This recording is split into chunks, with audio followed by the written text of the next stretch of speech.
नमस्कार। एक्सेल में काम करते हैं? तो चलिए आज इसके एक बहुत ही पावरफुल डेटाबेस फंक्शन डीजेट को समझते हैं। ये एक ऐसा टूल है जो प्रोफेशनल स्किल्स को एक अलग ही लेवल पर ले जा सकता है। सोचिए, एक्सेल में एक बहुत बड़ी डेटा टेबल है, हजारों रोज हैं और उसमें से सिर्फ बिल्कुल एक स्पेसिफिक वैल्यू ढूंढनी है। कैसे करेंगे? ये एक बहुत कॉमन प्रॉब्लम है ना? डीजीईटी फंक्शन इसी का एक बहुत ही स्मार्ट सोल्यूशन है। तो चलिए इसमें थोड़ा और डीप डाइव करते हैं। पहला सेक्शन है एक शर्त एक जवाब। और सच कहूं तो यही डीजीईटी फंक्शन का कोर प्रिंसिपल है, इसका मूल सिद्धांत।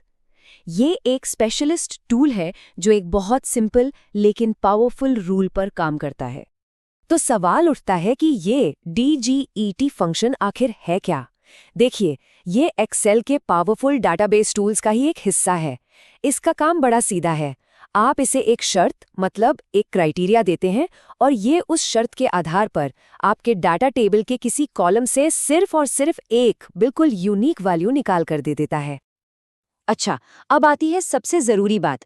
डीजीटी का एक सुनहरा नियम है, इसे हमेशा सिर्फ और सिर्फ एक मैचिंग रिकॉर्ड चाहिए।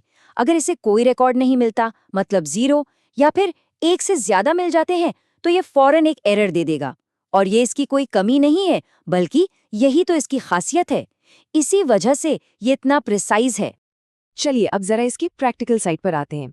सेक्शन 2 डीजीएटी नियम और सिंटैक्स। भाई, किसी भी प्रोफेशनल टूल की तरह डीजीएटी को यूज करने के भी कुछ खास रूल्स हैं, कुछ इंस्ट्रक्शंस हैं जिन्हें फॉलो करना पड़ता है।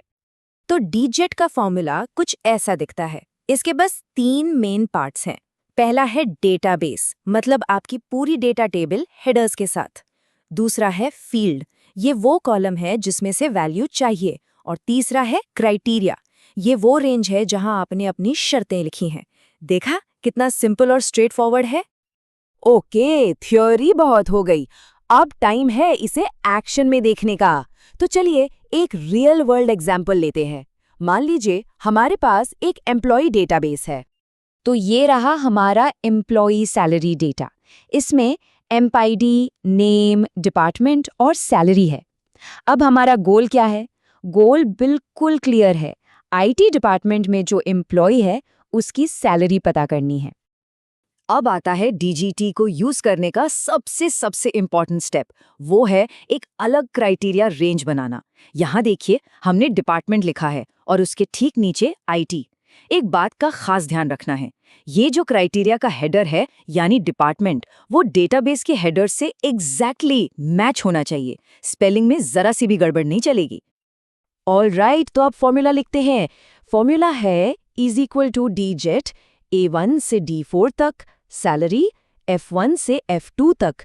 चलिए इसे ब्रेक डाउन करते हैं।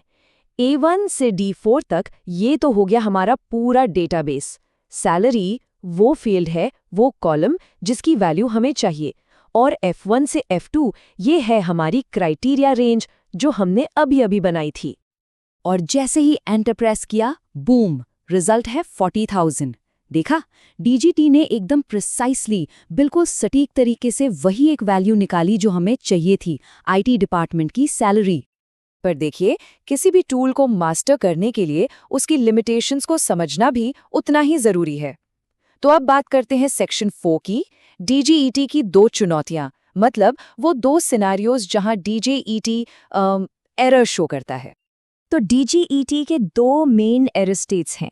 पहला, अगर आपका क्राइटेरिया डेटाबेस में किसी भी रिकॉर्ड से मैच नहीं करता, मतलब 0 मैचेस, तो आपको मिलेगा #वैल्यू एरर। और दूसरा, अगर क्राइटेरिया 2 या उससे ज्यादा रिकॉर्ड से मैच कर जाए, तो आपको मिलेगा #num एरर। ये इस केस सिर्फ एक वाले रूल को और भी सॉलिड बना देता है। तो अब जब इसके रूल्स और चैलेंजेस दोनों क्लियर हैं, तो सवाल ये उठता है कि आखिर डीजीईटी को यूज कब करें? चलिए देखते हैं कि इस स्पेशल फंक्शन को इस्तेमाल करने के बेस्ट सिनेरियोज क्या हैं। देखिए, डीजीईटी का इस्तेमाल तब बेस्ट है जब आपको एकदम एग्जैक्ट एक यूनिक वैल्यू चाहिए, या जब आपका डेटाबेस वेल स्ट्रक्चर्ड हो, क्लियर हेडर्स के साथ। प्रोफेशनल रिपोर्ट्स या एमआईएस डैशबोर्ड्स बनाने के लिए तो ये कमाल का है। या सिंपल शब्दों में कहें तो जब भी एडवांस्ड एक्सेल फंक्शंस का यूज करके प्रिसाइज डेटा निकालना हो। अच्छा, अब VLOOKUP तो बहुत से लोग यूज करते हैं, तो DJET उससे अलग कैसे है? देखिए, VLOOKUP क्या करता है, वो लिस्ट में से पहला मैचिंग रिकॉर्ड ढूंढ कर दे देता है। वो फ्लेक्सिबल है, लेकिन DJET बना है प्रिसिजन के लिए। ये सिर्फ एक यूनिक रिकॉर्ड ढूंढेगा और डुप्लीकेट मिलते ही एरर दे देगा। सोचकर देखिए, अगर किसी कंपनी में अमित नाम के 2 लोग हैं, VLOOKUP तो पहले वाले की सैलरी दे देगा, जिससे गलती हो सकती है। पर DJET वो ऐसी सिचुएशन में #num एरर देगा और गलती होने से पहले ही आपको अलर्ट कर देगा। तो कह सकते हैं कि DJET एक स्पेशलिस्ट है और VLOOKUP एक जनरलिस्ट। तो इस पूरी बातचीत का निचोड़ क्या है? बॉटम लाइन ये है कि DGT वो टूल है जिसे प्रोफेशनल एक्सेल यूजर्स तब उठाते हैं जब बात प्रिसिजन की हो, जब एक्यूरेसी नॉन नेगोशिएबल हो, मतलब जब सटीकता से कोई समझौता हो ही नहीं सकता। तो अब जब ये प्रिसिजन टूल हमारे पास है, तो एक सवाल तो बनता है, इस टूल के साथ वो कौन सा खास डेटा पॉइंट होगा जिसे सबसे पहले ढूंढने में मजा आएगा? जरा सोचिए।